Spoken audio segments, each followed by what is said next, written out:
Kimberley, thank you so much for travelling across London today to join me. Pleasure. It is a pleasure to have you. So you are a psychologist and a nutrition expert, like an amazing combination. Do you mind just explaining a little bit about what that means in terms of your background, but also what that means in terms of what insights you have into our health? Yes. So because it is an unusual combination, and the reason that I got into it specifically was because I was running a therapy service in a prison, and at that time a big replication study came out, which the short story is that improving nutritional status in prisons reduces violence by 30%. Amazing. And as a service lead, exactly, so as a lead of the service, and kind of really needing to keep my team safe and obviously keeping a client safe and thinking about security in the prisons, that was really relevant to the work that I was doing. But also as a kind of pretty freshly qualified psychologist, I was like, why didn't I know this? Yeah. Why didn't I know when I was thinking about things like anger and violence and aspects of personality, that they could be so powerfully influenced and transformed by something as fundamental as nutrition. So that kind of got me on a path to thinking I need to know more about this, particularly if I want to help my clients and patients as much as possible. And so that's when I did my master's in nutrition, where I looked specifically at the influence of nutrition on neurodegeneration and kind of long-term brain health. And so now I kind of put those together to try to offer a really comprehensive approach to mental health, which is, let's not think about your mental health as neck up and completely independent of what's happening in the rest of your body, but let's really think about how do we reinforce and support and build resilience into the system so that you can stay as well as possible when you encounter the inevitable stresses that come with a human life. Wow. I mean, and this is so relevant to my audience, I think, because everyone is trying to do as best they can, firstly controlling symptoms, but secondly is prolonging a healthy, your health span. Yeah.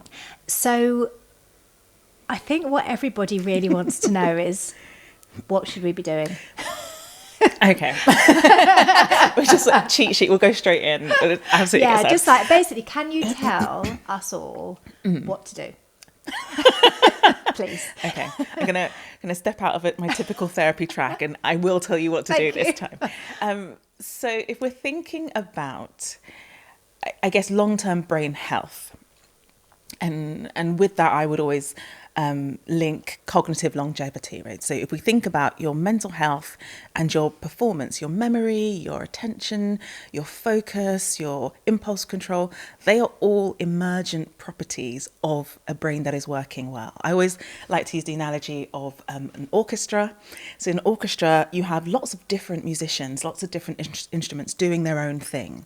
But they're working together, they're listening to each other, they're communicating. You have this conductor that stands at the front, your prefrontal cortex, that gives the timing and the rhythm and makes sure that we're creating a coherent symphony. And I think that's the same thing for your brain. You have different parts of your brain, lobes, different cells, different networks, but you want them to be working together, communicating well with each other so that you can have a coherent experience of yourself and also of your mental health. So I always think about it like that. And then we start from that framework of, let's start with a healthy structure. And how can nutrition support a healthy structure? The fundamental thing to start with would be omega-3 fatty acids, because they are literally structural fats. If you think about your brain as a house, then every third brick is an omega-3 fatty acid, and they have to come from your diet. They are essential fatty acids, which mean they must come from your food. Your body can't synthesize them. There are some caveats to that, but essentially your body can't make them itself. So you have to get them from your diet. You have to get them from oily fish. So things like salmon and mackerel and anchovies and sardines and herring and trout. And they get taken up and they form they get incorporated into the membrane of your brain cells, and they help to make them really flexible. And sorry, I'm so full of analogies. That's brilliant. I'm picturing picturing a house and fish. So if you think about, so yes, in terms of like a flexible membrane, I think about a really busy kitchen, like in a restaurant, a really busy kitchen, and you've got waiters coming in and out and in and out and in and out, and you want those hinges, the doors, to be swinging freely. You don't want sticky hinges, which means you can't get in or out, and you can't get the kind of products you need in or out of the cell, essentially. So that flexible membrane is really important. The other thing that omega-3s do, which is kind of helpful, is that they have this kind of electric conductive property, and essentially everything your brain does is about sending these kind of electric signals from one to the other. But the third thing that's really important, particularly in midlife and menopause and later life, is that they are anti-inflammatory. And essentially they are absolutely essential. They are crucial for turning off inflammation. In fact, the compounds that turn off inflammation are called resolvins, because they resolve inflammation, and they are made from omega-3s.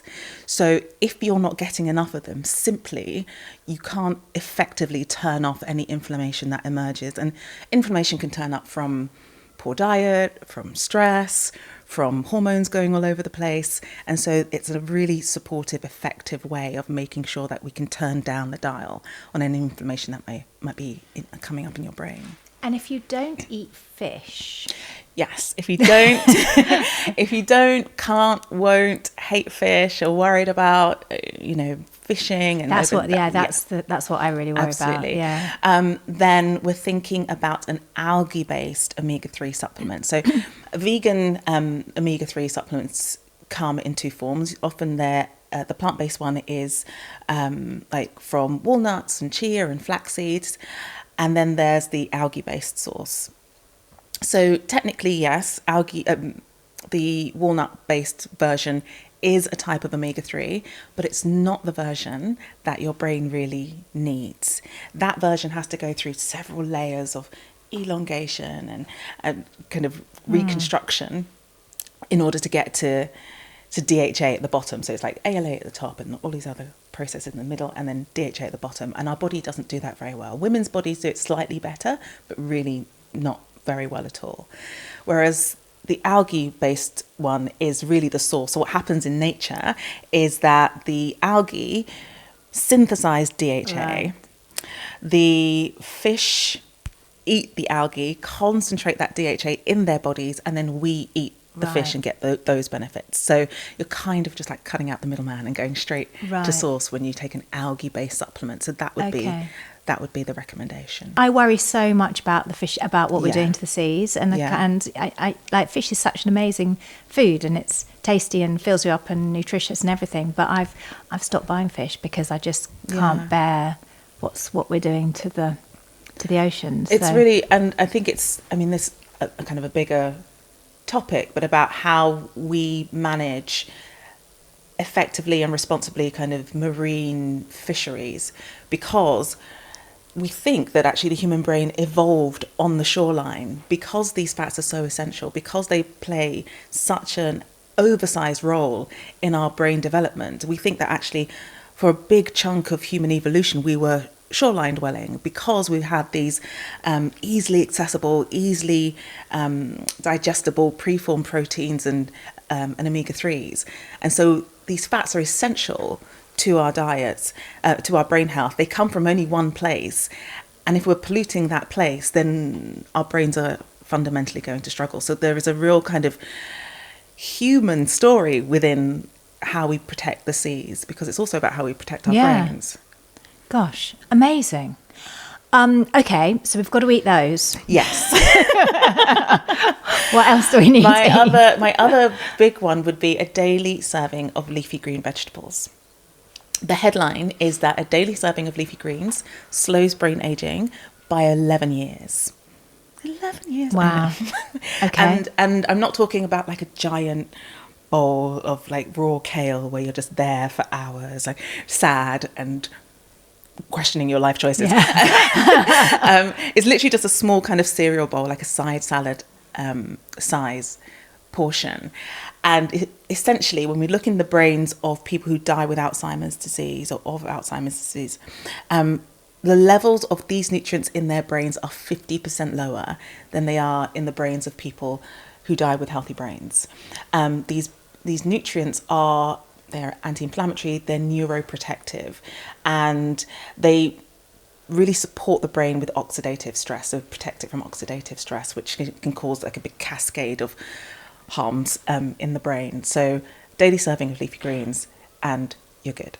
And so that would be spinach, kale, rocket. Okay. Watercress? Watercress, absolutely. Lettuces, arugula, beetroot tops, and basically, any salad green. Or collard and what green, if you can't do it every day, but you eat twice the amount every other day? Can you cheat the system? The first thing I would say is you can try to be a bit creative where you put them in, right? Because I think often when I say leafy greens, people think, with dinner. But you can blend some frozen spinach into a smoothie. That's an easy win. You can, if you're having, even with like a meal deal, if you can buy a bag of spinach and put that in your sandwich, that still counts. You can add it to sauces. Again, frozen spinach is a really good one to add to pasta sauces, to soups, stews. If you're making a dal, just throw that in. So you can get them in more ways than you think. But yes, you could have a bigger serving the next day. Okay. That's fine. Just asking for a friend. But it's just how can we? I'm just trying to think of how it can be, because they always. I buy bags of spinach and it always just goes off in the fridge. You want to blend that down when they start wilting. You want to blend them down with some olive oil and turn them into pesto, and then it's a quick dinner. It's done. Okay. Amazing, thank you. And then we want the general category of polyphenol-rich foods. So those are things like... So what's a polyphenol? Yes. So a polyphenol is essentially the colour compounds in fruits and vegetables. So they, in things like deeply and richly coloured berries, so your blackberries, blueberries, elderberries at this time of year. Elderberries have about 10 times, at least 10 times, sometimes more, the polyphenol content of a blueberry. And blueberries just have awesome PR, but they're not the only berry. Other berries are really important. But also other polyphenol-rich foods include olive oil, like I said, especially kind of unfiltered extra virgin olive oil, green tea, black tea, cocoa, coffee. So that's why why people are talking about coffee a lot. Yes. And so as a category, polyphenols, because coffee does something else as well, which is protective, but as a category, essentially what happens with polyphenols is that they increase, when they're broken down in the body, they increase the flexibility of your blood vessels. And you have 400 miles of blood vessels in your brain. And your brain is the most metabolically active, most kind of energy demanding organ in your body. And so essentially you increase the supply of nutrients, oxygen and energy to your brain cells when you've got a healthier blood supply, healthier blood vessels. And so what we see when people eat these polyphenol rich foods, so if you have like 200 grams of blueberries, you see within 90 minutes better memory function, better sustained attention, better working memory, better cognitive flexibility. So the ability to move from one thing over here, like, oh, I'm writing an email. Oh, I just remembered that I need to get back to my friend about this other thing. Oh, and I've got a deadline. The ability to move between all of those things without losing efficiency and without losing accuracy. So polyphenols can improve how your brain functions in the immediate moment. Wow. I feel like after this talk, we just need a little like cheat sheet. I just want a shopping list. Absolutely. I finish my talks with a cheat sheet that people can just take a picture of, and just, if you incorporate these foods on a regular basis, you're taking your brain a step forwards in the right direction. Yeah. Anything else that before we kind of get on to I did mention coffee, didn't I? Yeah. So because people do think about coffee, they worry about coffee, they think, am I drinking too much? I'm always telling people not to drink coffee. Okay. Because of not the coffee bit, the caffeine, it's the caffeine bit. Well, actually the caffeine. So God. Yeah, so listen, so broadly speaking, coffee consumption, regular coffee consumption, is associated with reduced incidence of Alzheimer's disease and Parkinson's disease. And partly that's about the polyphenols that I just mentioned, but it's also about the caffeine itself. So what caffeine does is that it turns up the action of an enzyme which actively reduces Alzheimer's disease risk. So it's both the polyphenols and the caffeine. There is a limit. Okay. Right, so we think about 400 milligrams of caffeine, which is, depending on how strong your coffee is, it's kind of 2 to 4 cups of coffee per day. Not less so if you're not someone who tolerates caffeine very well. So if you're caffeine sensitive, if you're what we call a slow metabolizer, your body doesn't break it down very well, and you just end up feeling jittery, like, fine, don't drink coffee, don't feel bad unnecessarily. Yeah. But even then, you do see some of the benefits in decaffeinated coffee as well. So it's for the brain, it's generally a pretty good food. So because it makes it, well, I mean, I've never been able to drink it. It's always, and I feel like it sends me a bit mad. But especially kind of midlife women, that kind of anxiety that is associated is just so horrible. But is there anything you can do? You can't work. There's no cheap sheet round. No, just decaf. It's fine. Yeah. You'll still get some of the benefits, and obviously it's much better to focus on feeling as good as possible than feeling bad for the possibility of a secondary benefit. Yeah. So. And what about fat? So fat, it just kind of, because a low fat diet is sometimes billed. I mean, it's less billed as a healthy option now than it was, say, 20 years ago. But how do we make sure that we're getting the right fats and not the wrong fat? So when we think wrong fats, when we're talking about the brain, we generally mean saturated fats. So kind of, we know that a high level of saturated fat in the body is associated with worse brain health outcomes. And saturated fats tend to be are kind of the hard at room temperature fats. So they're found in things like butter and animal fats like lard and dripping, and in processed meat products, sausages and burgers and things like that. And so really it's thinking about just your consumption of that. And I'm very much a kind of an additive person than a subtractive person when it comes to thinking about the way that we eat. And so I'm much more about thinking, where can I add in more nourishing and good stuff than necessarily cutting everything out. And so if we think about something like the MIND diet, which is a dietary intervention which has been demonstrated to drastically reduce your Alzheimer's disease risk, what they recommend is to limit your intake of red meats and like sweets, things like cakes and biscuits and things, not eliminate them, but to reduce them, and then focus much more on increasing your intake of poultry and fish as your main protein sources, and having your maybe cakes and sweets up to kind of a maximum of 3 times a week. Okay. That's the general recommendation. And there will be individual differences, and people we need to work out what works for them. But if you are kind of enjoying lots of, like at the moment, like gorgeous seasonal fruits and those sorts of things, then hopefully you can find a little bit of a balance. If you're enjoying this conversation so far, please do press the follow button on whatever platform you're listening on. Please do share it with a friend who you think would benefit too. Okay.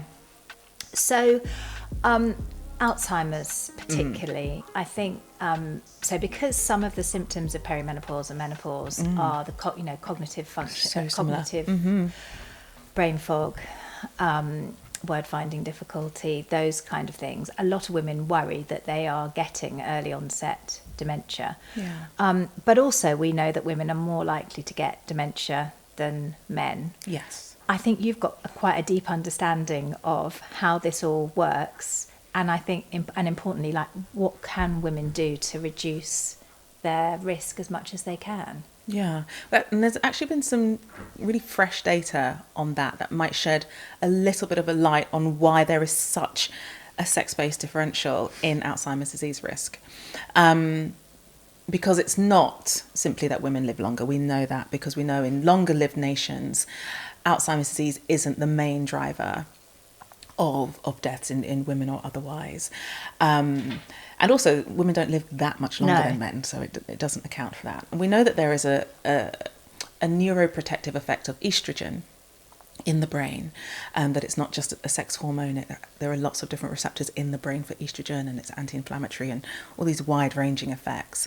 And there was this recent study which I posted about actually on my Substack, which looked at the brains of men and women, healthy and with cognitive decline and dementia. And they saw this dramatic reduction in the presence of omega-3s in the brains of women with Alzheimer's disease. So not in the men. So the men with Alzheimer's and the men without Alzheimer's, their brains had the same amount of omega-3. But the women with Alzheimer's had much lower omega-3 levels in their brains. And so it really points this kind of growing body of evidence that says that there's something really quite special about these fats. And there's this really interesting relationship between estrogen and omega-3. And it's essentially that estrogen turns up the body's ability to do that conversion. So that conversion that I said was really hard, ALA to DHA, we don't do it very, very well at all. Estrogen basically turbo boosts that process. Estrogen turns up an enzyme called FADS, which does that elongation process that I was describing earlier on. And it's kind of this gorgeous piece of biology in that the reason it does this is to build babies' brains. Right. So during pregnancy, estrogen absolutely soars. And I mentioned that these fats are absolutely essential for the brain. They are the structural fats. They are the bricks that build your brain house. And obviously during pregnancy, the body is doing two things. It's protecting the maternal brain and building from scratch the infant brain as well. And so evolution has created this beautiful process where as the estrogen goes up to support the pregnancy and the womb and so on, it turns up the dial on the synthesis, the conversion of these fats to supply extra omega-3s to the baby to build its brain. And so women kind of get this benefit at that time because it's such a high demand that there needs to be this process to make sure that the baby gets enough to build its brain.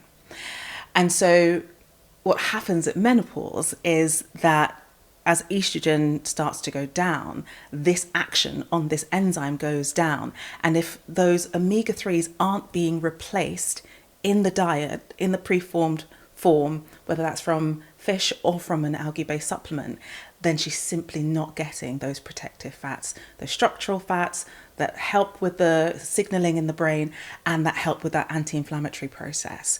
And I think the evidence is converging that this is that link between the loss of estrogen at menopause and the increased risk of Alzheimer's for women.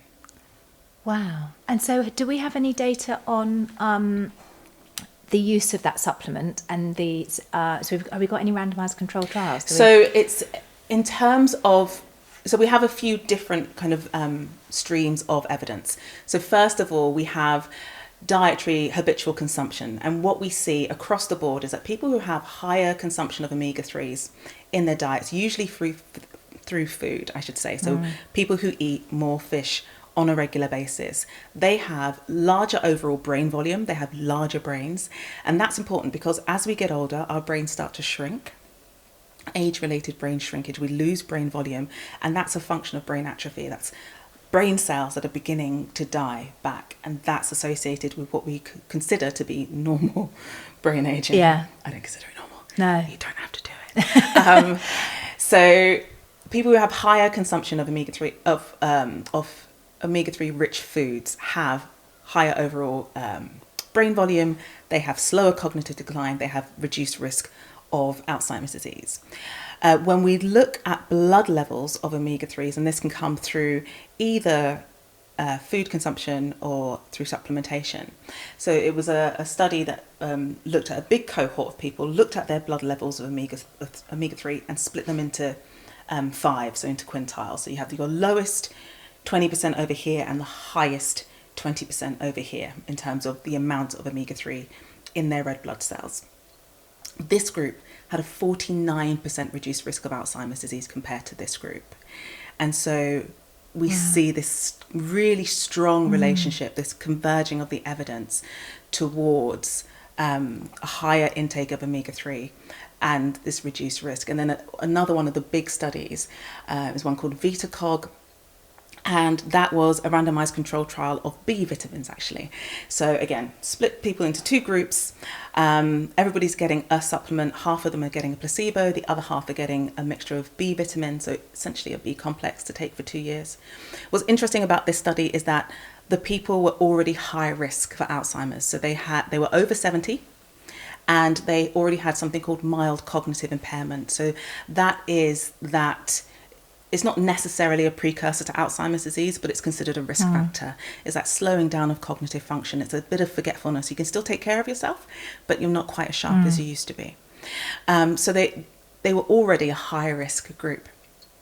And so they take these supplements for a couple of years and then do a battery of cognitive tests. And the people who were on the B vitamins had on average a 30% reduced rate of brain atrophy, of that brain shrinkage, but only when they had higher levels of omega-3 at baseline. So in the people who had high levels of omega-3 in their bloodstreams at the start of the study, they had a 40% reduction, whereas those on the B vitamins who had low omega-3 basically got no benefit at all. Right. And so it's that synergy, it's that relationship, and you need B vitamins to absorb the omega-3s. So they work together, but all of this evidence seems to converge around not just omega-3s, but a nutrient-rich diet that supports the brain can really significantly reduce your risk of cognitive decline. And where do you naturally find B vitamins? B vitamins are a big family, so you've got 1 and 7 and 9 and 12.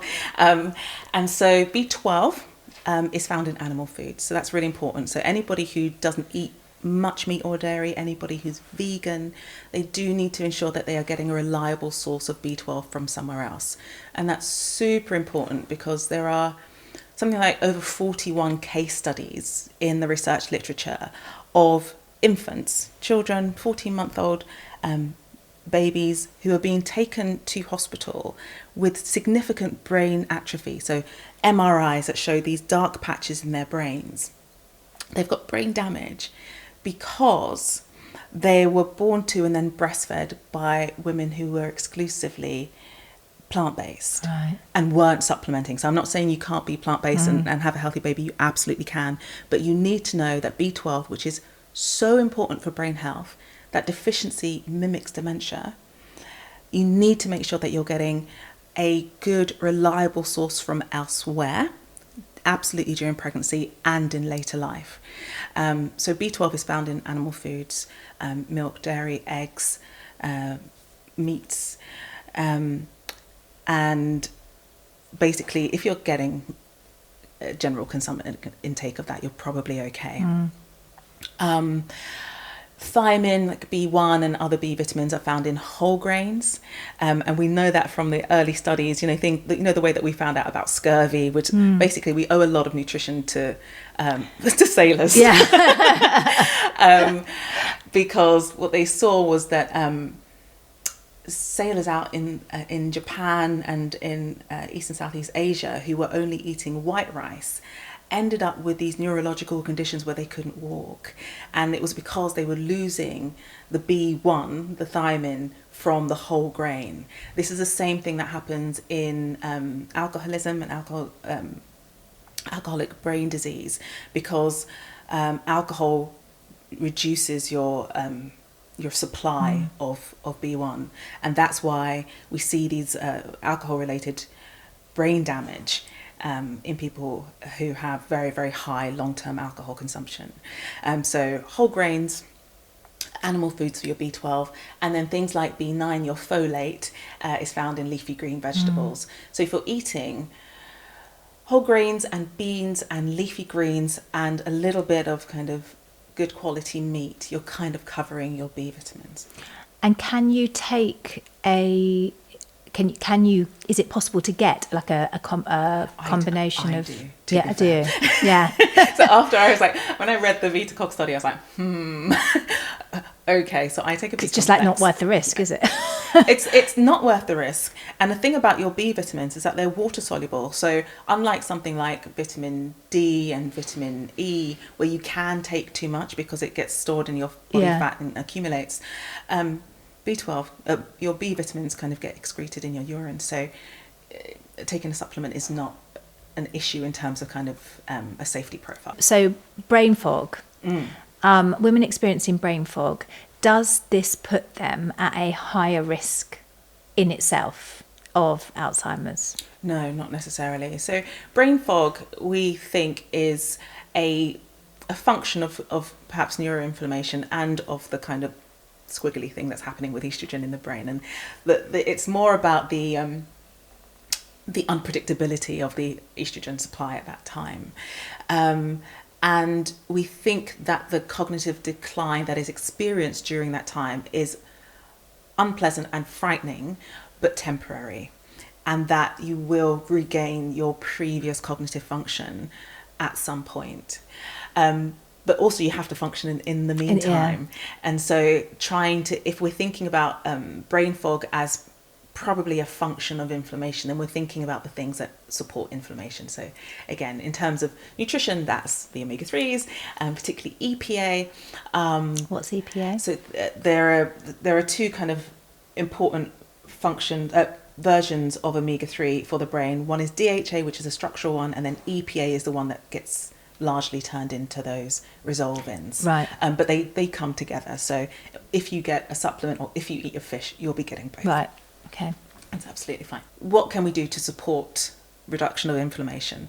An anti-inflammatory type diet is a whole food diet with fruits, vegetables, spices and omega-3s. Largely that's what it looks like, and fibre. And in terms of lifestyle, we'll be thinking about, regular, moderate exercise, what's helping your body to manage cortisol, staying hydrated. I suppose that's one to think about. We really underestimate the impact of underhydration on our brain function.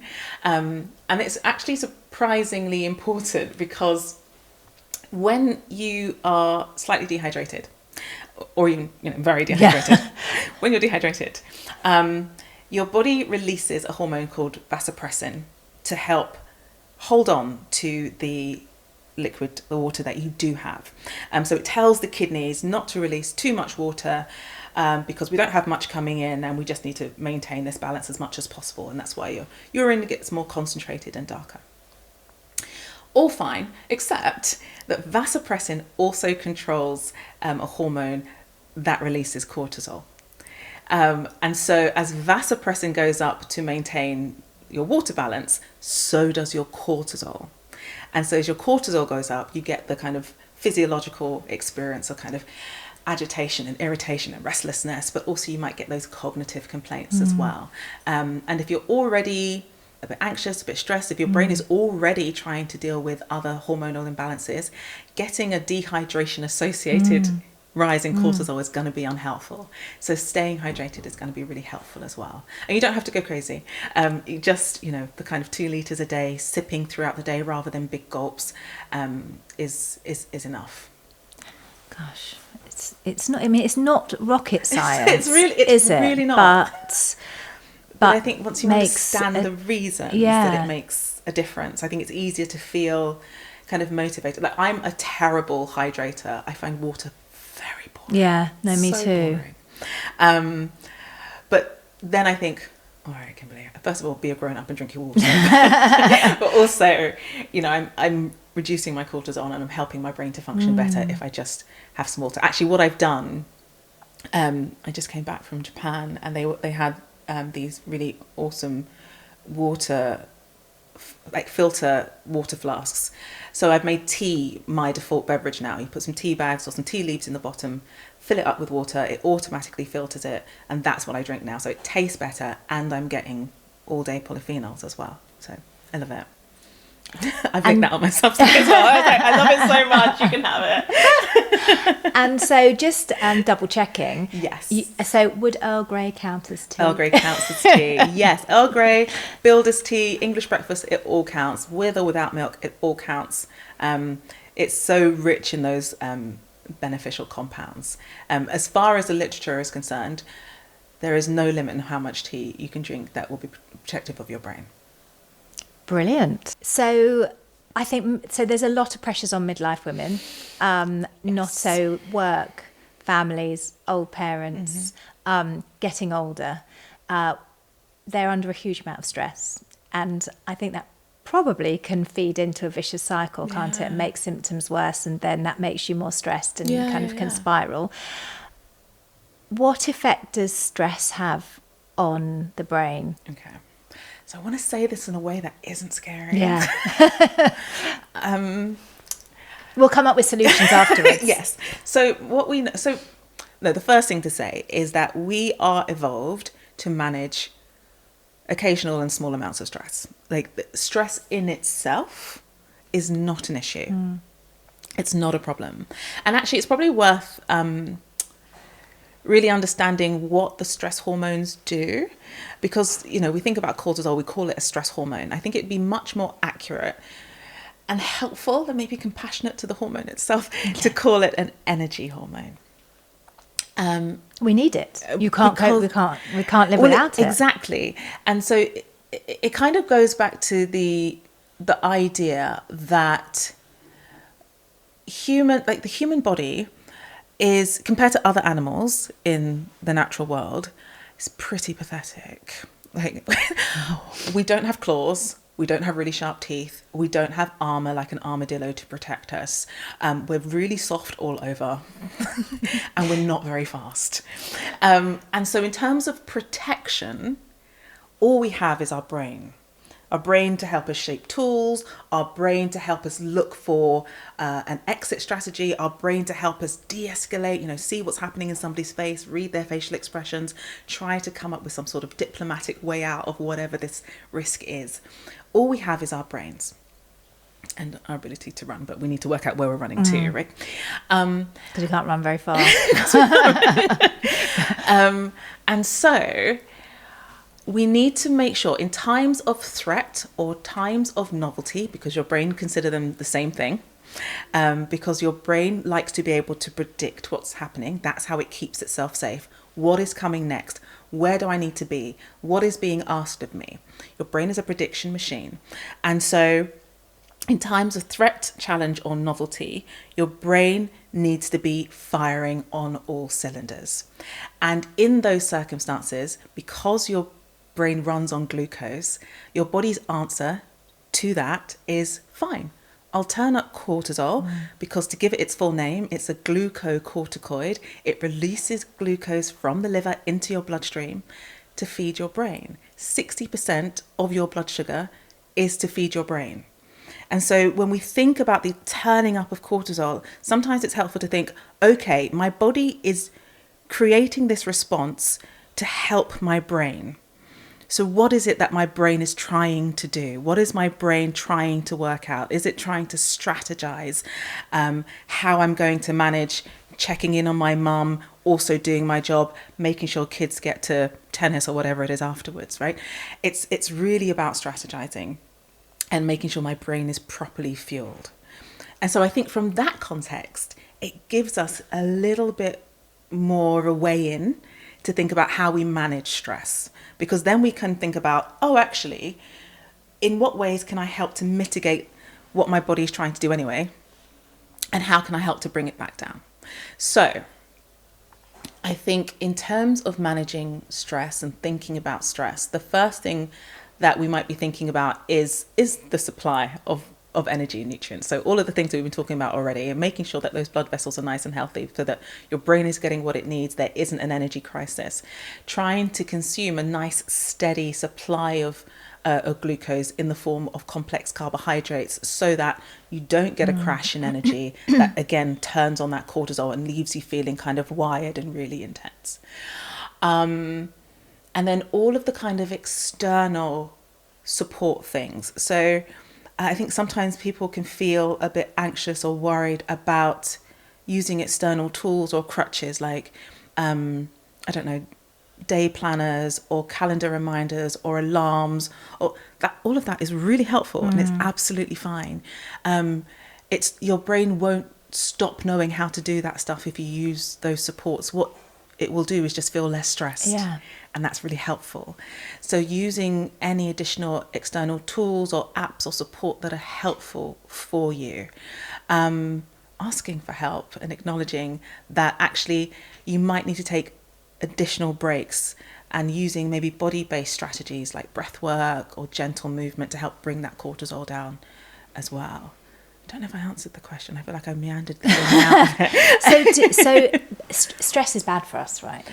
Long-term chronic stress is bad for us, because essentially you have a lot of receptors in the brain for cortisol, and I guess a short story is that they can kind of burn out. If your cortisol is really high all the time for a very long time, you can kind of burn out those receptors. Temporarily, they can come back, but also it depletes your nutrient stores. And basically all of the chemicals that make your brain work are made from nutrients. So serotonin is made from broken down bits of protein and vitamin C and phosphorus and calcium. Same with your dopamine, which you need for reward and motivation and just feeling like you can get out of bed in the first place. So all of those chemicals that make your brain work and help you to feel good are made from nutrients. But when you're stressed, because your cortisol is made from nutrients as well, and because cortisol is an alarm signal, your brain says, whoa, whoa, whoa, whoa, whoa, whoa. Let's deal with that other stuff later. Let's deal with having a good mood later. Let's deal with having focus and a sense of pleasure later. Let's deal with having a libido later. We need to survive first. And in order to survive, I'm going to reroute all of those nutrients to dealing with cortisol. And so if you're not getting enough nutrition, then you're going to see an impaired production of those, and then you'll see an impaired experience of all of the things that they help with. And that's incredible. It's really, and there's this beautiful you explain study. It beautifully. It came out of New Zealand during the after the earthquakes in Christchurch.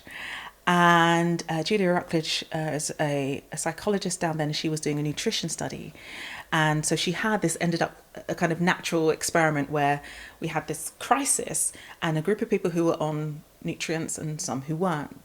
And in her study, the nutrient group had less anxiety, better mood, fewer intrusive thoughts, and they were less likely to convert to PTSD than the unsupplemented group or the placebo group, because we think their brains had enough nutrition to deal with the emergency signal of cortisol production and to supply their kind of baseline maintenance as well. So again, this might be a very, very easy backup insurance policy, which is if you're going through a really stressful period, if you've got a lot on your plate, even something like an A to Z supplement could just give you your body, your system, a little bit of support. It's not going to take it away. It's not going to be perfect, but it could just give you a little bit of additional support during that crisis. I've never heard it explained like that before, but it just makes so much sense. What about zinc? You just said A to Z, and I thought, zinc. Zinc is good. So zinc is kind of used in kind of various, as a cofactor in lots of various kind of synthesis production lines. So yes, if you're not getting enough zinc, you can get impairments in lots of the production of things. And I guess most people aren't eating lots of zinc-rich foods like shellfish and seafood and seeds. It's back to that seashore, isn't it? Back to the seashore. It's so interesting when you think about those nutrients that come up over and over and over again when we think about brain health, and how many of them are found in abundance in not just seafood, but also seaweed, things like iodine. The best source of iodine on the planet is seaweed. And iodine is absolutely essential. In pregnancy, it kickstarts the development of the brain. And if you're not getting enough iodine, we see chronically suppressed IQ in those populations. So, this kind of the fruits of the sea and how we think that supported the evolution of the brain is really, really interesting. And magnesium. And also magnesium. I'm going through the alphabet in my head. So magnesium, and I know magnesium is like a very big, it's having its moment in the spotlight at the moment. And I think some of that is warranted in as far as what we know is, so that in general, on a population level, we're probably not getting enough magnesium quite. And magnesium is important for the repair of DNA. So it's part of the process of DNA repair.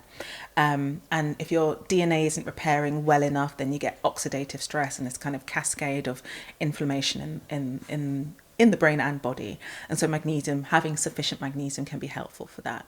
Magnesium is also really helpful for the stress response. It's part of the management, the regulation of your stress response. And the ironic thing about magnesium is that when you are stressed, you dump it in the body, that you excrete lots of magnesium in your urine.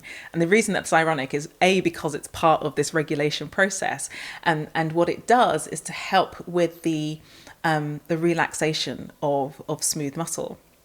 And so when you start to feel kind of tense and crunchy in your neck and your lower back and maybe in your intestines as well, some of that is attributable to the absence or the loss of magnesium. And so in some studies we've seen at least a reduction in perceived stress in people who are taking additional magnesium. So again, a whole food diet should do it if you're eating your leafy greens, because magnesium is found in those dark leafy vegetables. It's found in chlorophyll. So in those dark leafy greens, you'll find the magnesium there. So if you're eating your daily leafy greens, again, you should be okay. If you're not, you might need some additional support. Culture and embracing aging, and so a more positivity in older life, and how that has less extreme menopause symptoms, presumably less extreme cognitive symptoms. Yeah, so there have been a few studies now that have looked at cultures where women are esteemed at a later age. So we live in a culture where menopause is a marker of the loss of fecundity, the loss of attractiveness, a loss of your social value, essentially. Yeah. But I think what we forget is that not all cultures are like that. And in cultures where women become esteemed elders, where they are valued for their wisdom and their contribution and their knowledge, and they're the keeper of stories or the matriarchs of the family or of the community, that transition into menopause is much easier, and it's associated with less pain, it's associated with fewer negative symptoms, and yes, fewer negative cognitive symptoms. And I think that's a marker really of a thing that we think about a lot in psychology, which is that your mental health and your overall well-being isn't simply individual. It's about your interaction with the external world, with the environment, and the way you internalize your meaning and value to your society. Because again, that will be a function of stress. If I suddenly feel like I'm worthless and no one's interested in me,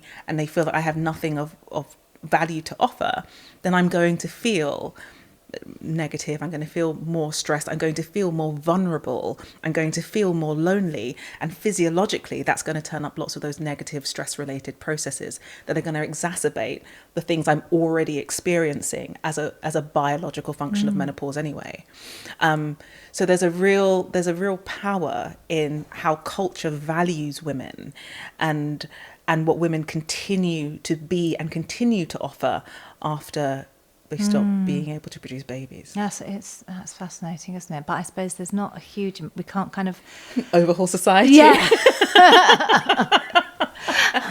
How can we impress that on our society?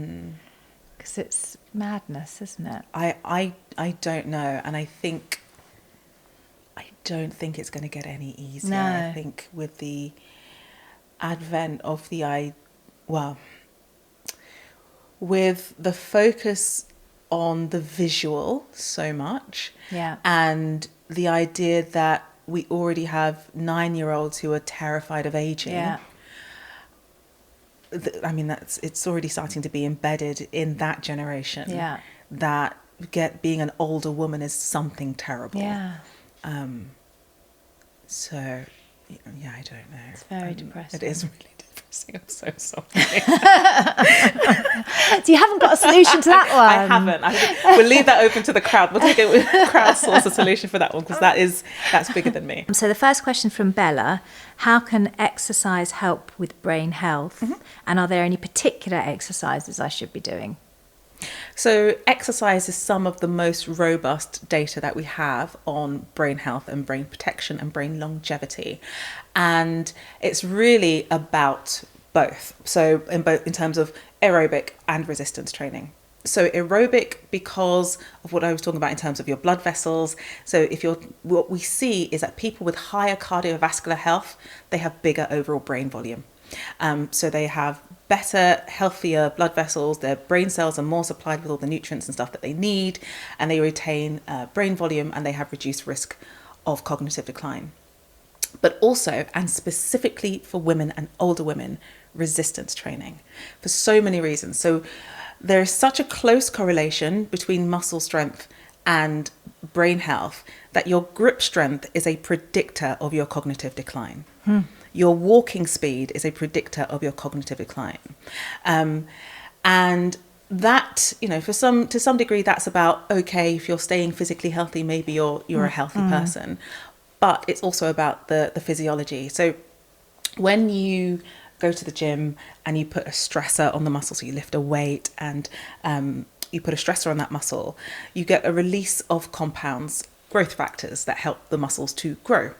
One of the growth factors that gets released, well, there are a few that can cross up into the brain. One is called BDNF, brain-derived neurotrophic factor, but also IGF-1, so insulin-like growth factor 1. And so essentially, when you exercise, these compounds cross into your bloodstream, go up into your brain and protect the brain. And we see that in clinical trials. So in a study that separated older women into two groups, one group was given resistance training 3 times a week. The other did stretching and balancing work 3 times a week. When you looked at the brains at the end of the trial of the women in the resistance group, they had fewer and smaller areas of brain damage, smaller lesions in the brain compared to the stretch group as a function of that resistance training. So yes, absolutely, both types of exercise and ensuring that you are absolutely getting that resistance work in as well. One more question from Lisa. My brain fog has got so bad, I'm often forgetting how to do the simplest of tasks. My mum passed away from dementia, and the way I'm acting now reminds me so much of her. How can I tell the difference between brain fog in menopause and dementia? Okay, no, that's really scary, isn't it? So we can start with some of the stats, which is that most of Alzheimer's and dementia is not genetically driven. And so the fact that your mum had it doesn't mean that you're necessarily at more risk of having it. Most of dementia is what we call sporadic. It's a function of lifestyle and bad luck. So, no matter what we do, there will always be some aspect of it which is bad luck. That said, the latest international research says that about 50%, or just under 50%, 45% of global Alzheimer's disease cases could be delayed or prevented through changes in lifestyle and lifestyle factors. Some of those are outside of our hands, like air pollution, but up to about a third of them are nutrition related. How you can tell the difference, maybe on a subjective level, you won't be able to tell the difference. It will feel very similar. I think the fact that you have awareness of it and insight into it is one of the big differences. Yeah. Whereas often when people are starting to lose their memory in cognitive decline, they'll be less aware of it. They will be repeating conversations and questions and not know that they've done so. We say that so dementia diagnoses are rarely instigated by the patient. It's more often by family member, whereas brain fog is much more commonly noticed by the patient and not so much by their relatives or their nearest and dearest. Yeah. That's probably the easiest way to tell, isn't it? And then brain fog gets better. Yeah. Thank you. That was absolutely brilliant. What are you looking forward to in the future? What do you have planned? I mean, your career is fascinating in itself. Like, we haven't even touched upon that. Just give us a little, because you've been on the Bake Off, haven't you? Yeah, I do a bunch of random things. How did you fit that in? Do you sleep? The thing is, I feel like I spend a lot of my time just lying down. And then people say, like, I don't know how you someone told me the other day, I can't keep up with everything that you're putting out. And I was like, really? Because I just don't feel like I'm doing very much. Your week sounded exhausting to me. Okay, something for me to reflect on. So Bake Off was, I was studying, I was a student, and I'd watched the first, I think maybe all of the first 3 series. And I was just like, I could do that. I was sort of like, that looks like fun. I could do that. And I just applied. There's no reason, and there was no kind of burning desire to be a professional cook or anything like that. Because people, when we came out at the other end of the series, people were like, you can quit being a psychologist now. And I was like, no, that wasn't the plan. This was just fun. Like, this was just adventure. And I think it's part of a broader value for me, which is of trying things and having fun and just kind of giving it a go. So that was that. The thing I love to do, and I think this really comes out of just watching Frasier when I was growing up, is podcasting and radio. Like, I really love that. I have my own podcast. We're working on something that I can't quite talk about just yet, but and so to be able to make radio and audio, I really, really enjoy. So that's the thing I'm really looking forward to at the moment. And also because one of the things that I know I do find difficult is being consistent on social media in a way that feels natural for me. Yeah. And actually what I do like doing more is writing, because I'll have a random idea at one point and I think, I'll just write it down. And so now I'm moving more into kind of newsletter and essay writing, and that's why I've kind of moved more of my content over to my Substack, and that's where I'm kind of starting to settling and try to build a community and share these ideas. So that's really what I'm looking forward to building at the moment. Fascinating. Thank you. Thank you. This has been so nice. If I didn't manage to answer your question today, or if you have any other questions, then please feel free to follow me on Instagram. I do a lot of educational posts and videos. My handle there is Dr._Naomi Potter, and hopefully you will find the answers to your questions there. Alternatively, on my website, which is menopausecare.co.uk, there is a big information hub, and you should be able to find your answers there as well.